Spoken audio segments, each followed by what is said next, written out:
अध्यक्ष जी, 18वीं विधानसभा के अध्यक्ष के रूप में सर्वानुमति से आपके चयन के लिए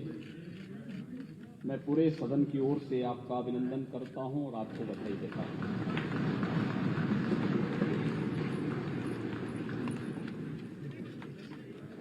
ये बड़ा सुखद संजोग है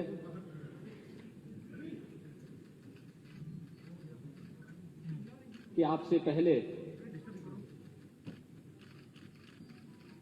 17 महानुभावों ने इस पद को सुशोभित किया और आप 18वें अध्यक्ष के रूप में देश के सबसे बड़े राज्य के विधानसभा के अध्यक्ष के रूप में आज इस पद पर आसीन हुए हैं।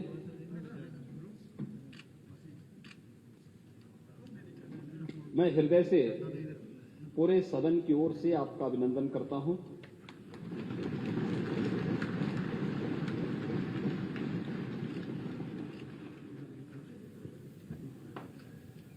हमारे शास्त्र हमें एक बात के लिए प्रेरणा देते हैं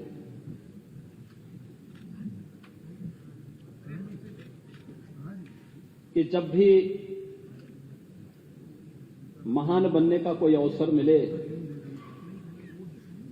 तो हमें इस अवसर से वंचित नहीं होना चाहिए।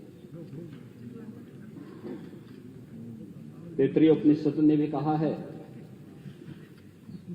कि भूत्वेन प्रमितव्यम, यानी महान बनने के अवसर से चूकना नहीं चाहिए और आपके नाम से तो महाना ही जुड़ा हुआ है।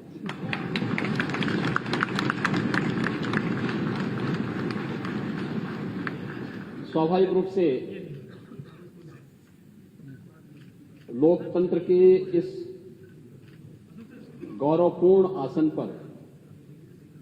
विराजमान होना ये किसी भी सदस्य के लिए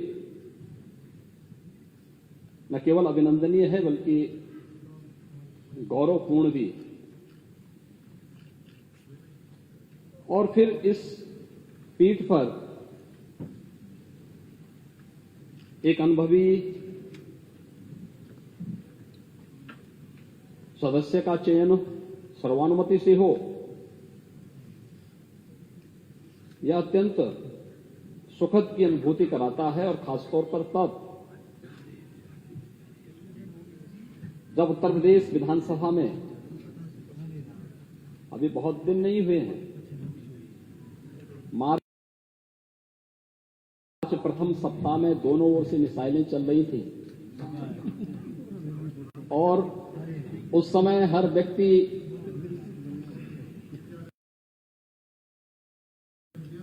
एक दूसरे के हमलों से झुलसने से बचने के लिए अपने अपने स्तर पर प्रयास कर रहा था। लेकिन ये भारत में ही संभव हो सकता है और भारत में भी उत्तर प्रदेश में ही कि राजनीतिक मतभेद भले ही कितने क्यों न हो, लेकिन लोकतंत्र को पुष्ट करने के लिए सर्वानुमति का रास्ता अपनाने और लोकतंत्र की गरिमा को और उसकी मर्यादा को बनाए रखने के लिए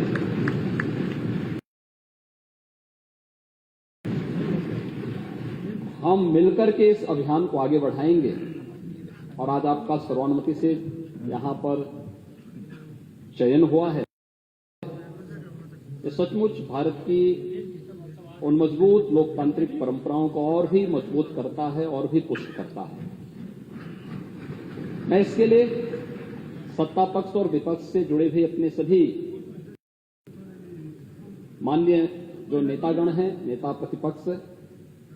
और सभी दलों के अपने नेताओं के साथ साथ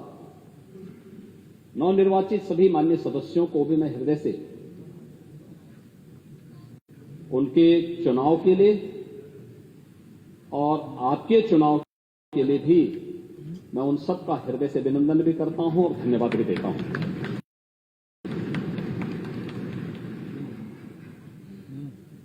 अध्यक्ष जी, जब हम लोग उत्तर प्रदेश विधानसभा की बात करते हैं तो इस विधानसभा के पहले अध्यक्ष के रूप में राजर्षि श्री पुरुषोत्तम दास टंडन जी का नाम आता है। उन जैसे मनुष्यों ने इस सदन की गरिमा को, इसके उच्च संसदीय मर्यादाओं और मानदंडों को स्थापित करने का कार्य किया था और उसके बाद से श्री आत्माराम गोविंद खैर जी ने 3 बार उत्तर प्रदेश विधानसभा के अध्यक्ष को सुशोभित किया। श्री केसरीनाथ त्रिपाठी जी ने 3 बार उत्तर प्रदेश विधानसभा के गरिमामय पूर्ण पद को सुशोभित किया और आज जब हम 18वीं विधानसभा में हैं तो इस सदन के वरिष्ठ सदस्य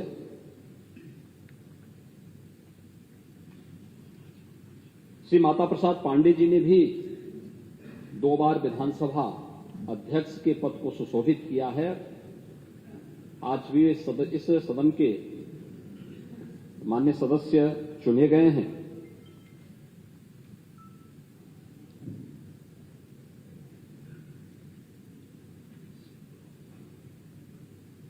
आपका चयन बहुत सारा संदेश दे देता है।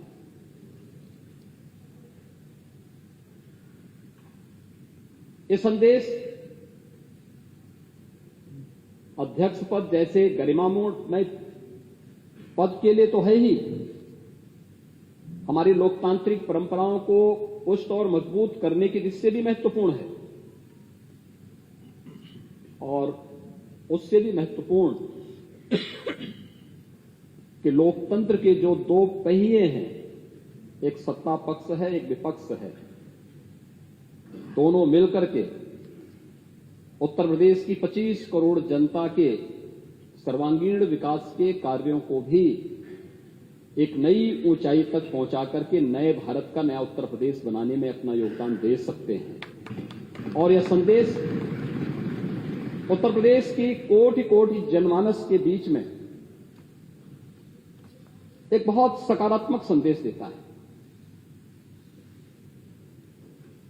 हमने अभी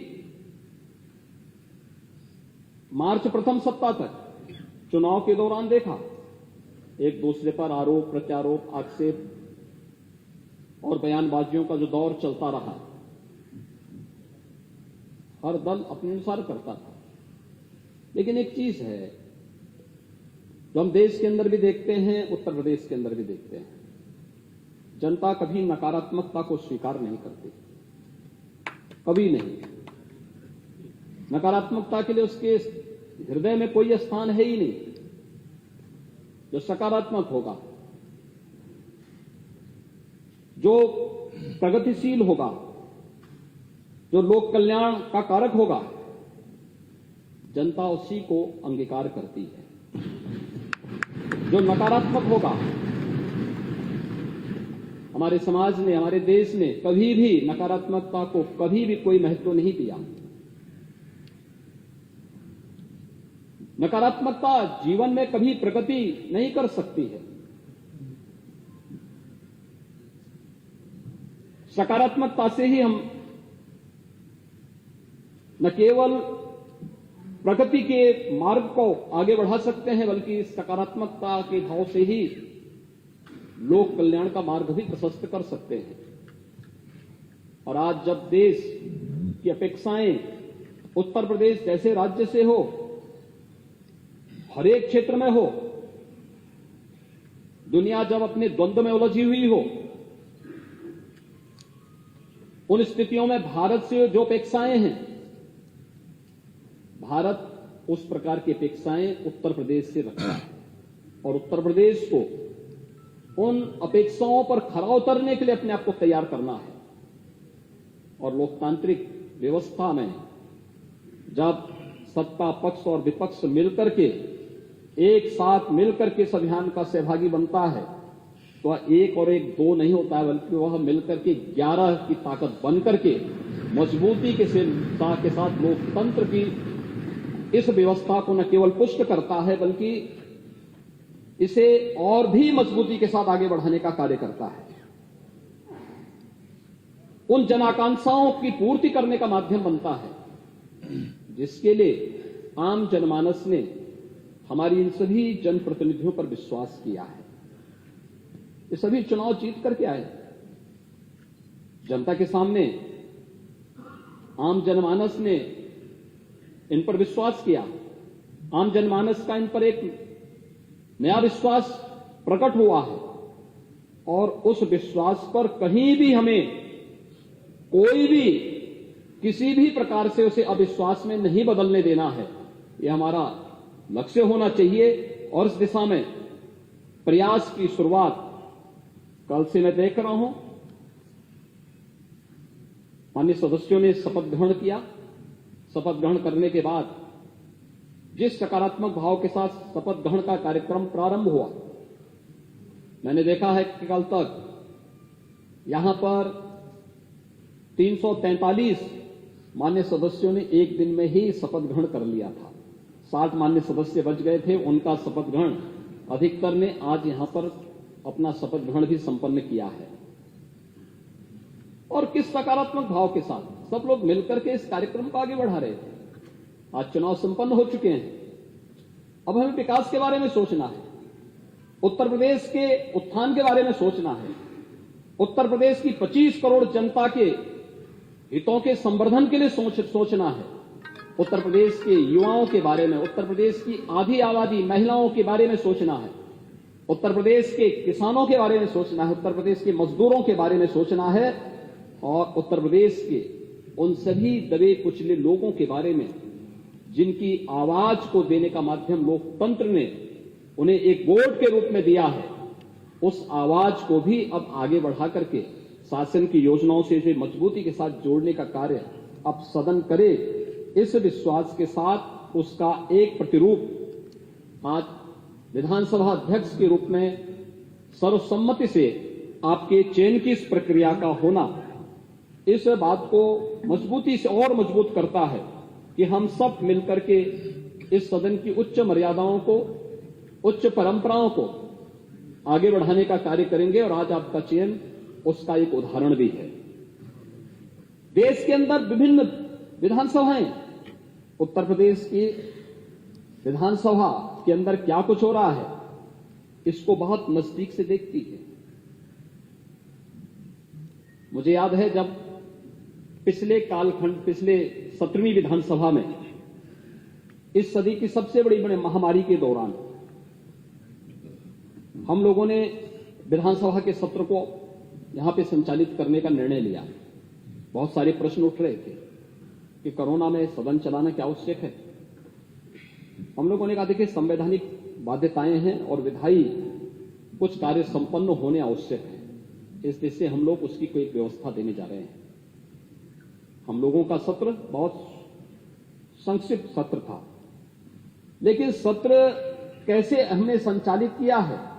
विभिन्न राज्यों से मेरे पास फोन आते थे कि कैसे आपने सदन का संचालन किया, कैसे इस कार्यक्रम को आगे बढ़ाया। और 17वीं विधानसभा तो इस मामले में बहुत रिच रही है कि उसने बहुत सारे ऐसे कार्य किए जो वास्तव में कार्यकाल 17वीं विधानसभा में सरकार को भी, माननीय सदस्यों को भी 3 वर्ष का ही कार्यकाल का एक अवसर प्राप्त हुआ था। 2 वर्ष कोरोना जैसी महामारी से जूझते हुए व्यतीत हुए, लेकिन उन 3 वर्षों में भी पहली बार सस्टेनेबल डेवलपमेंट गोल्स पर सदन में चर्चा हो सके और लगातार 36 घंटे तक चर्चा चल सके। शिक्षा के क्षेत्र में, स्वास्थ्य के क्षेत्र में, गरीबी उन्मूलन के क्षेत्र में, अन्नदाता किसानों के लिए, पर्यावरण के लिए कैसे हम उस विकास की प्रक्रिया को सतत बढ़ाने के लिए कार्य कर सकेंगे, इस पर चर्चा होती। इस पर इसी सदन में राष्ट्रपिता महात्मा गांधी की 150वीं जन्म जयंती के अवसर पर लगातार 36 घंटे तक हमारे सदन का चलना माननीय सदस्यों के मन में आम जनमानस के प्रति बसी व भावना को प्रदर्शित करने का एक माध्यम बना था। उसने देश के अंदर एक बहुत सकारात्मक संदेश दिया। मेरे पास तमाम संस्थाओं की ओर से इस बारे में संपर्क किया गया, कैसे इस कार्यक्रम को चलाया गया, क्या गोल्स निर्धारित हुए हैं, सरकार ने उस गोल्स को अचीव करने के लिए अपने आगे की रोड मैप क्या तैयार किया है। इन सब पर एक सकारात्मक पहल आगे बढ़ी थी। यही सदन था जब हम लोगों ने 2019 में इसी सदन में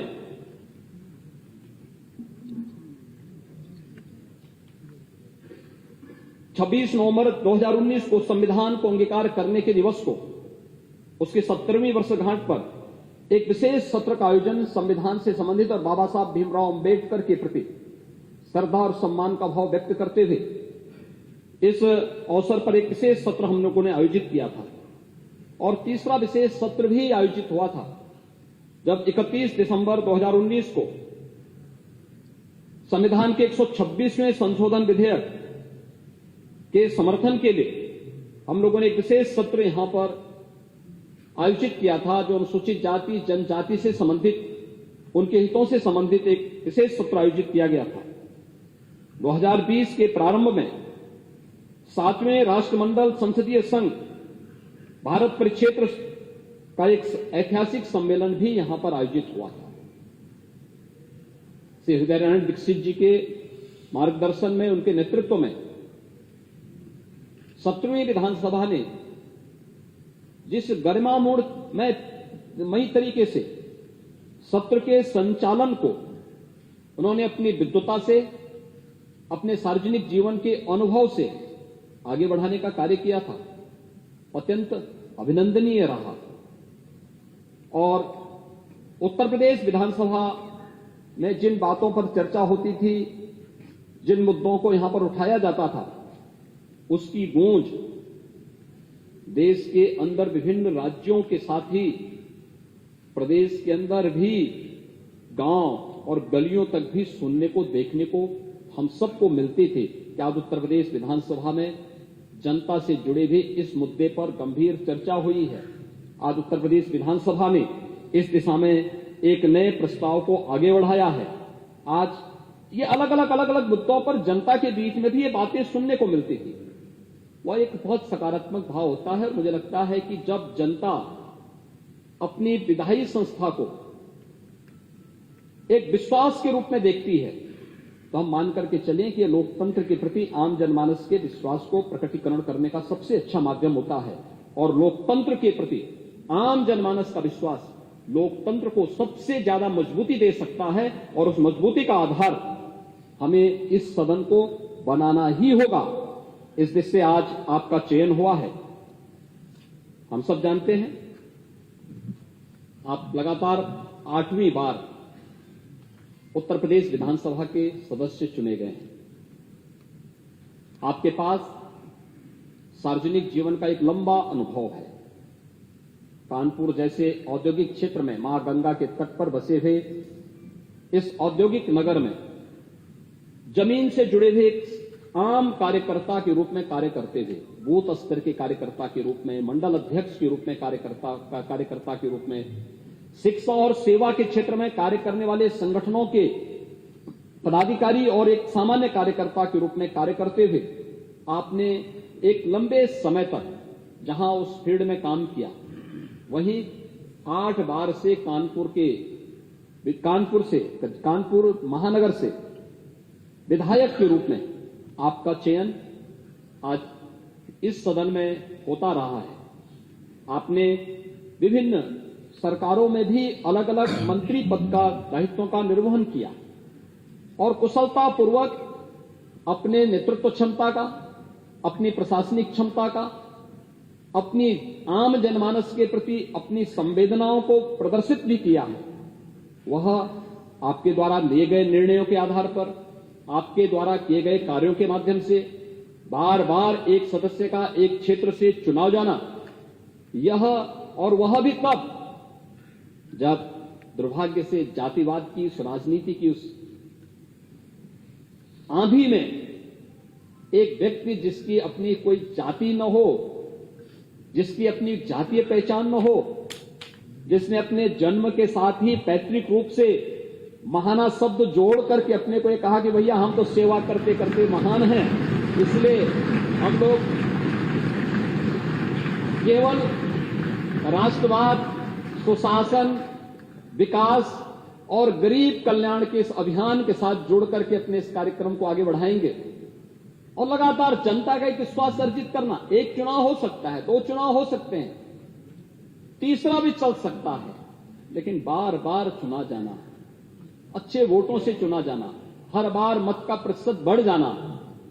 एक बहुत सकारात्मक संदेश है। और पिछली सरकार में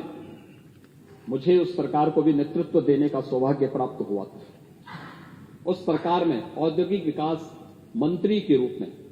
जो कार्य किया, उत्तर प्रदेश के इतिहास में पहली बार उत्तर प्रदेश के अंदर 3,60,000 करोड़ रुपए से अधिक की निवेश के प्रस्ताव को जमीनी धरातल पर उतारने का कार्य करना था। लाखों नौजवानों को नौकरी और रोजगार के साथ जोड़ने, उनके जीवन को उज्जवल भविष्य की ओर अग्रसर करने में जो योगदान दिया गया, कानपुर के विकास के साथ साथ उत्तर प्रदेश के समग्र विकास के लिए जो सकारात्मक भूमिका आपकी थी, डिफेंस कॉरिडोर आदरणीय प्रधानमंत्री जी की मंशा के अनुरूप उत्तर प्रदेश के अंदर स्थापित हो और इसके लिए 6 नोड पर कार्य तेजी से हो। उत्तर प्रदेश के अंदर एक्सप्रेस वे का एक संजाल बिछे और उत्तर प्रदेश अपने इंफ्रास्ट्रक्चर के लिए देश के अंदर एक नई पहचान के साथ उभरे। ये भी उत्तर प्रदेश ने औद्योगिक विकास मंत्री के रूप में जब आपने इस पद को सुशोभित किया, ये सभी कार्य उत्तर प्रदेश की जनमानस ने होते हुए देखे हैं और स्वाभाविक रूप से आपने मेरी टीम के एक महत्वपूर्ण स्तंभ के रूप में कार्य करते हुए इन कार्यक्रमों को आगे बढ़ाने का कार्य किया। आज आप उत्तर प्रदेश विधानसभा के अध्यक्ष के रूप में आपका यहां पर सर्वसम्मति से चयन हुआ है। मैं इसके लिए आपको हृदय से अभिनंदन करता हूं, आपको हृदय से बधाई देता हूं और अपनी शुभकामनाएं ही देता हूं। आपका चयन ऐसे समय में हुआ है जब यह देश आजादी का अमृत महोत्सव मना रहा है। ये आजादी का अमृत काल है। अमृत काल के लिए प्रधानमंत्री जी ने आगामी 25 वर्षों के लिए कुछ लक्ष्य निर्धारित किए हैं देश के अंदर। और देश के लिए जब कोई लक्ष्य निर्धारित हो तो देश की सबसे बड़ी आबादी के राज्य के लिए तो उन लक्ष्यों को प्राप्त करना और भी महत्वपूर्ण हो जाता है, क्योंकि अगर भारत को समयबद्ध ढंग से उन लक्ष्यों को प्राप्त करना है तो उसमें अग्रणी भूमिका के रूप में उत्तर प्रदेश को आना ही होगा। उत्तर प्रदेश की सबसे बड़ी भूमिका होनी ही चाहिए, क्योंकि सबसे बड़ी आबादी का राज्य है। 25 करोड़ की आबादी देश के अंदर अन्य किसी भी राज्य को हम देखेंगे तो उसकी आबादी उत्तर प्रदेश की आधी से कम ही है। और जब हम लोग देश की बात करते हैं तो इसकी शुरुआत उत्तर प्रदेश से होनी चाहिए। और अमृत काल में आप उत्तर प्रदेश के विधानसभा के अध्यक्ष बने हैं, यह अत्यंत सौभाग्य का क्षण है और इसके लिए मैं आपको हृदय से बधाई देता हूं। महोदय, मैं विश्वास व्यक्त करता हूं कि आपके नेतृत्व में उत्तर प्रदेश की हमारी ये 18वीं विधानसभा एक सुनिश्चित लक्ष्य को प्राप्त करने में सफल होगी। हम निरंतर उत्तर प्रदेश के विकास को आगे बढ़ाने में सफल होंगे। मैं अपने सभी नवनिर्वाचित माननीय सदस्यों को भी हृदय से उनके चयन के लिए, उनके निर्वाचन के लिए और उनके द्वारा शपथ ग्रहण किए जाने के लिए भी मैं हृदय से उनका अभिनंदन करता हूं, उन्हें बधाई देता हूं। 5 वर्ष का उनका जो कार्यकाल है, ये जन अपेक्षाओं पर खरा उतरने का एक उन्हें माध्यम मिला है। अगर शासन की योजनाओं को समयबद्ध ढंग से वे आम जनमानस तक पहुंचाने में सफल होंगे तो आपकी तरह वे भी बार बार चुने जाएंगे और इन्हीं में से कोई सदस्य एक दिन उस पद को सुशोभित करके फिर से अध्यक्ष पद को आगे बढ़ाने का कार्य करेगा। ये जानने का सीखने का, क्योंकि सदन की परंपराएं तो हम लोग परंपरागत रूप से आगे बढ़ाते हैं। जो कुछ भी हम सीखते हैं, जानते हैं, संसदीय कार्यों के माध्यम से जो कुछ भी अनुभव हमारे सामने आता है, वही परंपराएं आगे बढ़ती हैं और सदन की परंपराएं इसी रूप में आगे बढ़ती रहेंगी। एक बार फिर से मैं आपको इस पद पर चयन के लिए हृदय से, अपनी ओर से, पूरे सदन की ओर से, पार्टी की ओर से हृदय से बधाई देता हूं, आपका अभिनंदन करता हूं और विश्वास व्यक्त करता हूं कि उत्तर प्रदेश विधानसभा अध्यक्ष के रूप में आप उत्तर प्रदेश के सदन की मर्यादा को, इसकी परंपरा को एक नई गरिमापूर्ण तरीके से आगे बढ़ाने का कार्य करेंगे और उत्तर प्रदेश विधानसभा 17वीं विधानसभा की तर्ज पर, यद्यपि विगत 2 वर्षों से हम लोग कोरोना जैसी महामारी से के प्रबंधन में ज्यादा समय हमें खर्च करना पड़ा, ज्यादा समय लगाना पड़ा, एक जगह एकजुट होकर के ज्यादा जमावड़ा नहीं होना है, यह जो भी प्रोटोकॉल थे उसका पालन करते हुए हम लोग अगले 2 वर्ष में कोई कार्य इस प्रकार से आगे नहीं बढ़ा पाए। लेकिन समय समय पर राज्य के हित के लिए, 25 करोड़ जनता के हित के लिए और देश और दुनिया से जुड़ी हुई उन महत्वपूर्ण मुद्दों को लेकर के चर्चा परिचर्चा का एक माध्यम हमारा ये सदन बनेगा, इस विश्वास के साथ मैं एक बार फिर से आपके प्रति हृदय से बधाई देता हूं, आपकी उज्जवलमय भविष्य की कामना करता हूं और विश्वास व्यक्त करता हूं कि आपके नेतृत्व में यह सदन अपनी उच्च परंपराओं को आगे बढ़ाने का कार्य करेगा। आपके प्रति मेरी पूरे सदन की मंगलमय शुभकामनाएं हैं। धन्यवाद। जय हिंद।